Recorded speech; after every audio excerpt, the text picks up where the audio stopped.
Chris, how did the Academy start? Hi, thanks.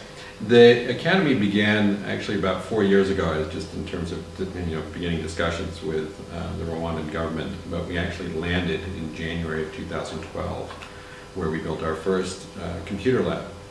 The overall intention of the program is to provide vocational training around all aspects of digital media.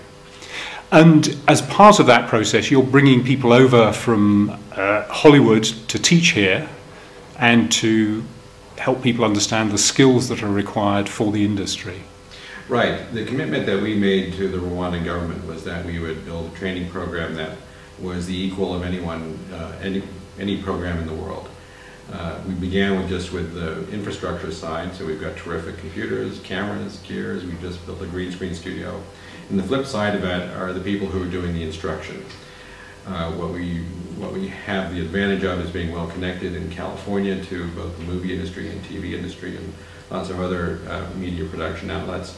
So we can get a lot of really interesting people with a lot of very relevant industry experience, either providing video tutorials for us, or being instructors via distance learning, or actually coming over here as visiting instructors from anywhere from 1 to 4 months. And you were giving me examples earlier of the kind of work those people have done. These are like, we have 2 people here who've just come from working on Hollywood movies like Spider-Man and The Great Gatsby. And I had Introduction to 3D was taught by a 3D modeler for NASA. So it's people who both bring knowledge but also an ability to communicate, and some really fascinating context in which the skills that they're teaching get used.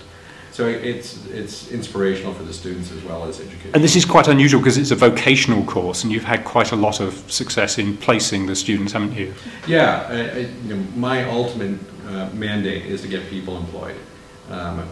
It's the larger issue all around in Rwanda is getting people employed, dealing with unemployment. And so we're very focused on training people, not just for the local market, but for the international market. So we train them to industry standards. We're teaching them to work in complex media production pipelines, and we're providing the connections to the people who need this, who need these kinds of workers. Well, we're starting just in California, but the intention is to get them introduced globally. And finally, these courses are open to not just Rwandans, but also anybody in the region? Yeah, well, they're not open yet. I mean, this is still very much a work in progress. The green screen studio was finished last Real Friday. soon now, as they say. A lot of the formal parts of the program debut next year. Right now we're teaching people pretty much on a part-time basis.